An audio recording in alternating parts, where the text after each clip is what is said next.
Hello and welcome back. In this video we're going to be interviewing Bilal, who's just taken his ADI Part 3 test today in Scunthorpe.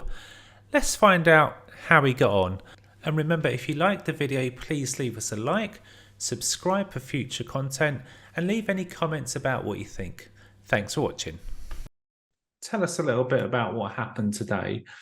Yeah, so I had my third attempt of part 3 today, in Scunthorpe. I'm from Scunthorpe, and then I passed, which is a good news. Yeah, and I scored 42, just 1 point, 42, 1 point off from getting an A.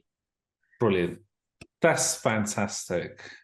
So that's amazing. It's a shame they couldn't find that little point to make that an A, but that takes nothing away from it, because I mean 42 is just a really good performance. So so well done, and thank you for agreeing to share your journey with us. So do you mind telling us a little bit about your journey, sort of how your training and just how you got to where you are today? Yeah, I was training here, with my a local trainer called Safe. I was still training up to the test as well. He was helping me, he was supportive as well. I'm thankful to him as well. But I've done 2 tests as well, and I didn't pass on these 2 tests. How did you score on your first 2 attempts? So the first attempt was I scored 27, and I was introducing a topic into the lesson, and I wasn't allowed, and I didn't know about that as well. Oh, you introduced a new topic. New topic, yeah. And they didn't like that, no? No. You was it correct to remind me? Did they say, "Oh no, you can't deliver, like introduce a new subject"? And did you have to change your plan, sort of like on the day? Yeah, exactly. Yeah. So when the examiner told me that, I told him that I'm just introducing a new topic to my pupil, and he said, oh, you can't introduce a new topic. You have to carry on, or pick up any faults, existing one, and then work on those ones. And I think that's the new rule, or I think it is a new rule or something. So you can't. Yeah, since COVID, because we used to have an hour for the test. Yeah. And then since COVID, there's more an emphasis on wheels moving type of lesson, and they made it 45 minutes. And then post-COVID, they kind of like the 45-minute format, because they're not really interested in you introducing a new subject, going through a briefing. They don't really want to see that. They just want to get you out, wheels moving, and just see what you like as an instructor, fixing faults. So so that's why they would reject a new topic. Yeah, and that's what happened with me. So it went from the pear shape, to start with, and then when I went to the car and I sat down next to my pupil, and I said, "Oh, what am I going to do now?" So that must have been a terrible feeling. Yeah, exactly. Oh my God. Yeah. So I pick up something and then ask my pupil, let's go and then let's do something which we've been doing. And then let's have a drive and see if anything comes up, we'll try to fix it. So you got 27 on that one. And then how was your second attempt? Yeah, second attempt was, I was very confident on the second one, and I scored 29 there. But the examiner feedback was that the route was not challenging enough for the pupil. Too easy. Too easy, yeah, exactly. Got it. Yeah, so that's why I just scored 29, and then I didn't pass that one as well. And then you got in touch with myself. You did my little online course. And then how many sessions did we do? You came all the way from Scunthorpe to Norwich 2 or 3 times. Yeah, 2 or 3 times. It's about 2 to 3 hours drive, isn't it? Yeah. Thank you for doing that. But I'm very thankful. Thank you. I'm very thankful to you, Howard. I've done your online course. So I was not very aware of all the topics and subjects. And the skills. You've done it brilliantly there. You explained very well. So I've gone through every single video of yours. Right, thank you. Quite a lot. Brilliant. And then You met me. Sorry to disappoint. Yeah, no. I met you. I swear to God, it's just like you give me another level of confidence, and the way you conducted those sessions there. Then it just make me believe in myself. That yes, I can do this. Yeah, and the first time we met, we did a little role play because we didn't have a pupil because you couldn't find a pupil willing to drive 3 hours. Yeah, yes. And so yeah, you see, you came down, and after our first little session, can you remember like what I said, how I was feeling about after your first little lesson you did with me? I mean, I think we did about 20-30 minutes, and can you remember? Yeah, I think you mentioned that I will get A, isn't it? That's what you mentioned. Well, I thought you just did really well. Yeah, yeah, And so yeah. that's, credit to your trader in Scunthorpe and what you've learned there. Because, I can't really take credit for this. You was already there. Yeah. That's, you did it, if I could help you with anything, then great, thank you. But, we did record that session, and that's something I'd like to post. Now you've passed. You did say if I pass, then post it. So I think we did a couple of lessons.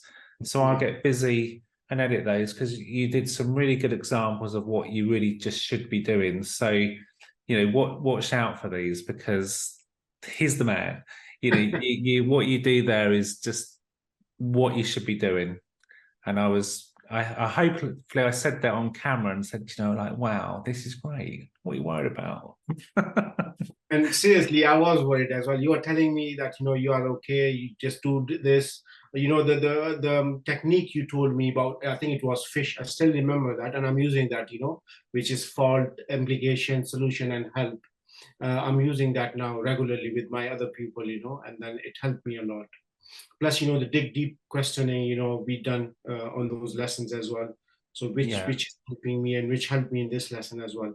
I want to mention another of my trainer. Her name is Karen. She helped me a lot as well. In Scunthorpe, and thanks to her as well. She's done a great job. Yeah. She really has. And you shared with me a video yesterday of your lesson that you used today. Yeah. Your test pupil. And Karen was in the back, wasn't she? She watched that lesson so she could give you feedback on it. Yeah. I watched it from the dash cams. Gave you feedback. And you did, because actually I haven't asked you because you said you had a backup pupil and you wasn't sure whether you were going to use the pupil that I watched you with. Did you use, I've forgotten her name. I did use that pupil Betty. I did use her as well. But as you mentioned, that she was good and everything. She was brilliantly. She done it very fantastically today. She was very responsive. She was answering all my questions. So it helps. Because that you have to choose a right pupil for your test. You can't take somebody who doesn't speak to you or doesn't converse with you. Do you know what I mean? So that's why it helped me a lot that I use that pupil there, and then that's the result which I've got is because of her. So my worry was that she was potentially a little bit too good. That she was. I didn't think on the lesson that I watched with you yesterday. I mean, you didn't do the lesson yesterday. You recorded it. And I only watched it yesterday. But I was a little bit worried that the things you were doing on that lesson weren't stretching her enough. And I don't know. I don't know if you took that advice on board and whether you raised the bar a little bit and just stretched her a bit more.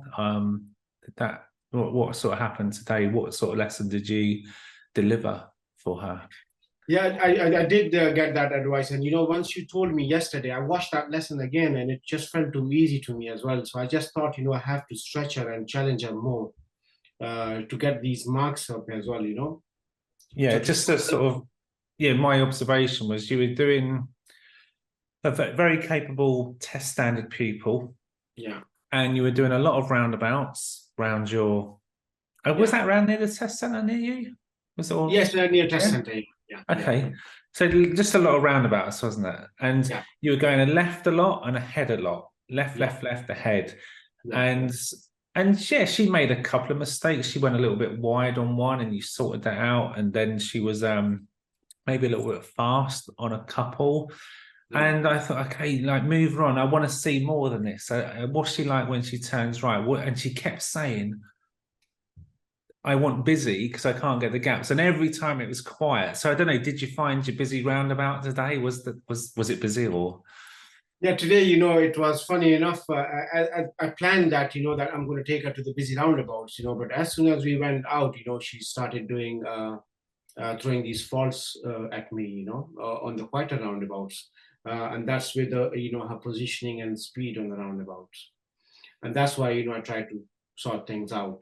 And the other thing which you mentioned as well was the speed as well, isn't it? In that video, she was going over the speed limit and then she was not identifying the Yes, she kept, I think 3 times she said, hey, what's the speed limit? Because she was over. And yeah, I was like, exactly. what are you doing about that? Like, there's a need, like get Yeah, onto that. So yeah, did she yeah. do that today? Exactly. Yeah, yeah. She Yeah. threw some faults through speed, and then there was a 40 speed limit, and then she was doing 40 there.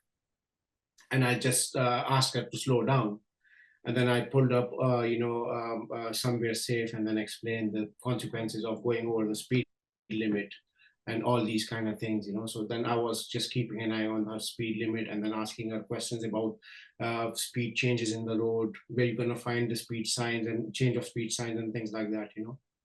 So what was the root cause? Because that's what we talked about last night. Was it because she doesn't see the sign or she's just not aware that she's going over the speed limit, like speed No, no, awareness? she see the speed signs, but she's just going too fast, so she was not checking her speedometer Got more it. So often. she knows what the speed limit is, but she's just a bit of a speed demon. Yeah, Likes to yeah, go a exactly. bit, yeah.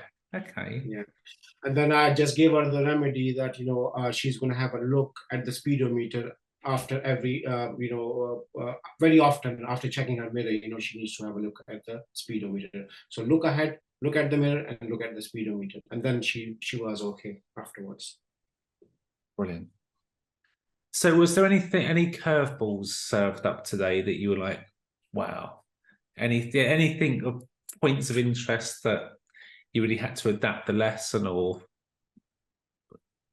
Yeah, that's what I would tell all these who's preparing for part 3 or standard check. I would say you can make your plan, but I'm sure most of the time the plan doesn't work, and then you have to go somewhere where you never been, to be honest with you. So just do a normal, like, lesson with your people.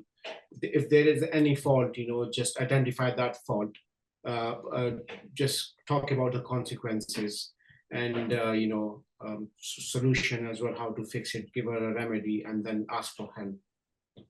that's it. One thing you said to me, one of the last things we said last night before your test is you said, I'm going to go away and plan a little bit more. And I'm like, oh, no, no, no, don't. You haven't got a crystal ball, have you? You Yeah, don't know. yeah, You got to be confident that you know what you're doing and you just got to relax and go and focus. I think I used the Star Wars yeah, analogy. Just feel the force. Just stick with her because whatever you plan in your head now will not happen tomorrow. that's It never true. does. It never goes to plan. So you just think, just go and do the lesson and react Yeah, and go with your people and help where she needs it. And it sounds like you did a good job at doing that. yeah, yeah, yeah, yeah. Because they don't give 42 away, if you don't do that. Yeah, exactly, exactly. So, So and the other thing which I just want to add as well here, you need to work on the risk management as well. So if you are doing something, you need to break that thing down. Let's say, if you are doing awareness and planning, or you are doing any routine, let's say you are doing MSPSL, you need to break that down, and then you need to share that responsibility, and then you need to know who's doing what. And that's the main thing as well. So for example, if you are adapting a lesson as well, so you need to make sure that, that your pupil know what she's doing and what she's responsible for, and you should know what you are responsible for, and then take it from there. Yeah, exactly. Everyone in the car should know what's happening next. Exactly. So Yeah, this yeah. roundabout, who's doing what? Am I helping? Am I letting you do it? And by doing that good communication, the examiner will know exactly what is expected, Yeah. what has been agreed. And as long as you jump in if you need to, like let's say they're going to pull out in front of a bus, then fair enough. She might have agreed to say, well, I'm going to do this on my own, but then makes a mistake. And then you're there to sort of catch her, support her where she needs it.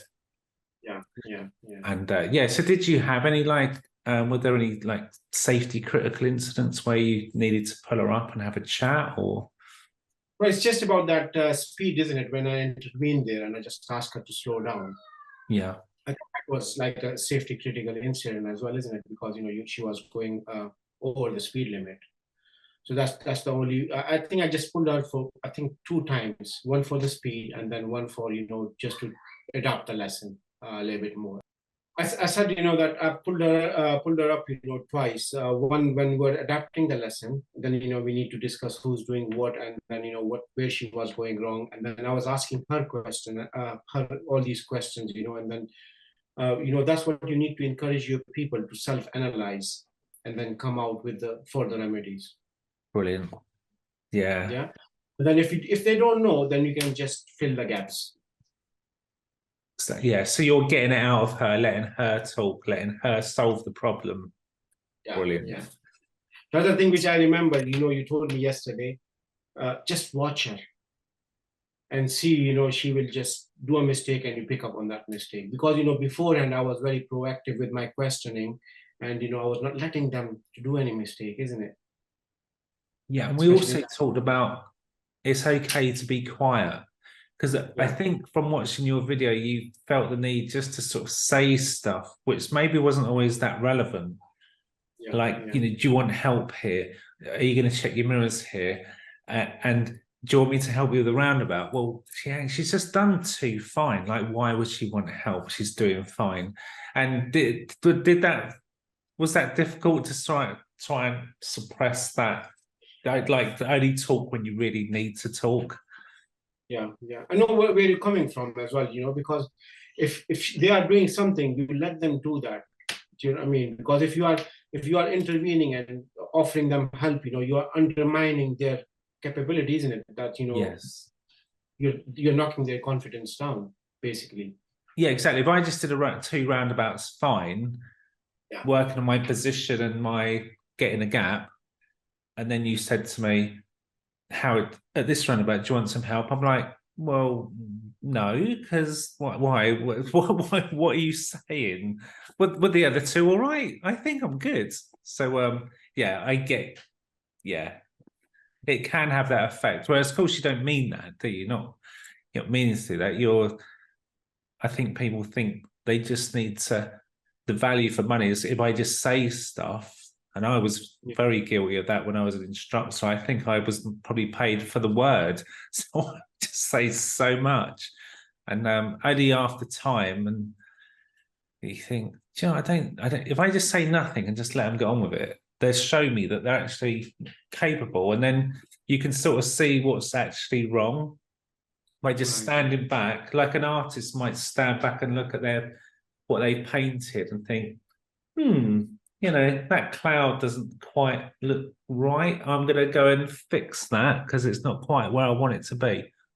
Like that, just to stand back and see the picture in front of you and then start to twiddle about with things and fix it. Yeah. That's how I view it anyway. That's how I think. That's what, my trainer here, Karen, she used to say that as well, Bilal, you're talking too much. You need to stop and then you need to let them carry on. Because if you're talking too much, somehow you are distracting them as well, isn't it? Yeah. When I was watching the video last night, you did something and then your trainer, Karen, wrote something and I'm thinking, she's thinking what I'm thinking.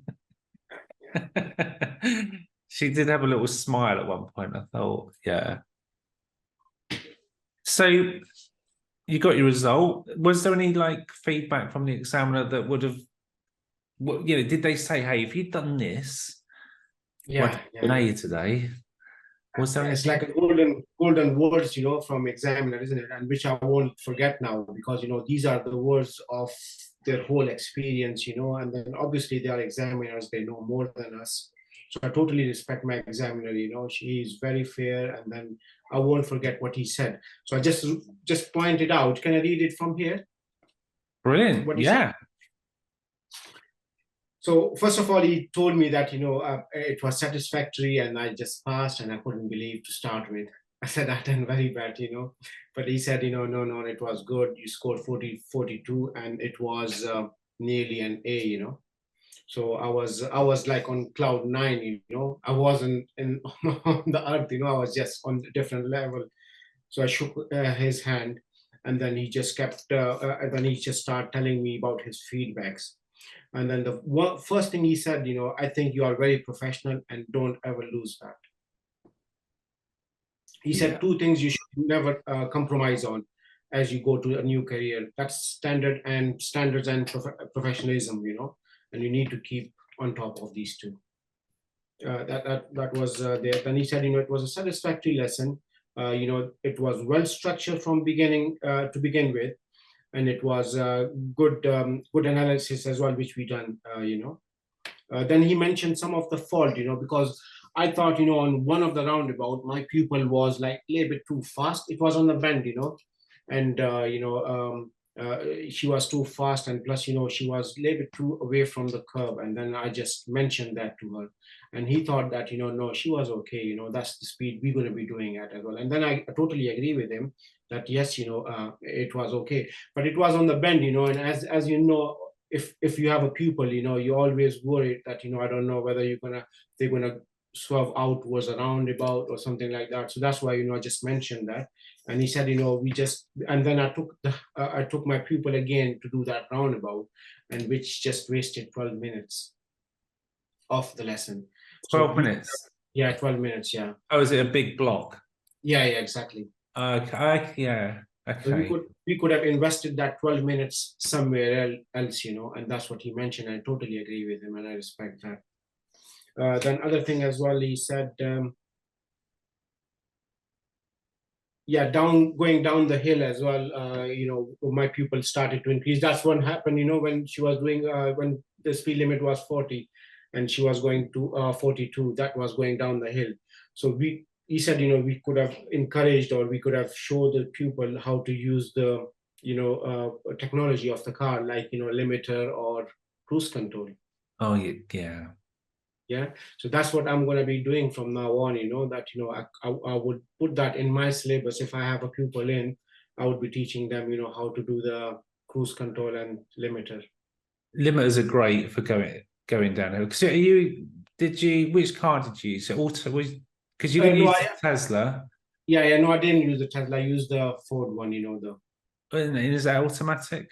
It's automatic, yeah, as well. Yeah. It has a limiter and the cruise control as well, but I didn't show that to that pupil. So what I'm going to do, I have a lesson with that pupil tomorrow. So the first thing, I'm going to go same route, and then I'll show her how to do cruise control and limiter on that downhill. Yeah, brilliant. And then he said, your risk profiling, because, I've done a very good score in my risk management. So he just told me that, my risk profiling was very good. It was a pleasant lesson. And he said, just keep up. And then what he said as well, that, what I want to do, continue my development and keep in touch with the audit registered trainer, and then you can improve on, on your scoring and on your skills more as well. And next time, hopefully I'll get A. Well, if ever you reach out, get in touch. You'd be in touch, isn't it, Howard? Yeah, happy to help. Yeah, thank you. So brilliant. So well done. Great job. So now go and enjoy your career. Don't forget to apply for your green badge. Yeah, Did they explain that you need to? go and part with some money now? No, no, no. I don't know, to be honest with you. I've asked Okay, for I'll send you a link. Yeah, that's So fine. now you've passed, you have 12 months in which to apply to become an ADI to go on the register. Yeah. And there's a fee, Yeah. £300, and then they'll send you your green badge. All right. And then that will last for 4 years. Yeah, yeah. And then and did the examiner explain that they'll want to see you after about a year? Yeah, that's what he mentioned. He said, Yeah. you know, we'll be inviting you soon for your standard checks. So we are expecting, you know, same level, but not even better, you know, than that. So I said, definitely, I would just work more hard and try to achieve, you know, A in the next standard checks. That's it. And they're going to keep an eye on your performance with your driving test, your pass rates, etc. Yeah. Do you know about the performance indicators that they're looking for? No, I don't have that much good All right. idea. Well, I won't go into that now, but yeah, they look at your pass rate, how Oh, many. yes, statistics. Yeah. We had a meeting with one of our examiner, you know, and then he explained that statistics, but I was not concentrating too much on that point, you know, because Yeah. yeah, now I can. Yeah, you're like, let's just get the green badge. Yeah, first. And yeah, so basically, you know, that they don't want you to take people up to tests that you know aren't ready. So if you've got someone you know is not going to perform well, that has just not had the training yet, they're not ready, then just don't let them go up, hold them back until they are ready. And then that will really just, you know, make sure your results are where they need to be. Yeah, yeah. That's why they've done it. But anyway, so yeah, I guess we should wrap this up. So I just want to, you know, say thank you for doing that, and I really appreciate it. And you know, keep in touch because you know, when your standards check comes up, you know, happy to help if you want another trip over. Yeah, or indeed, you know, you've got a great trainer in Karen, so you know, make sure you listen to Karen and yeah, and you'll be fine. Get the A.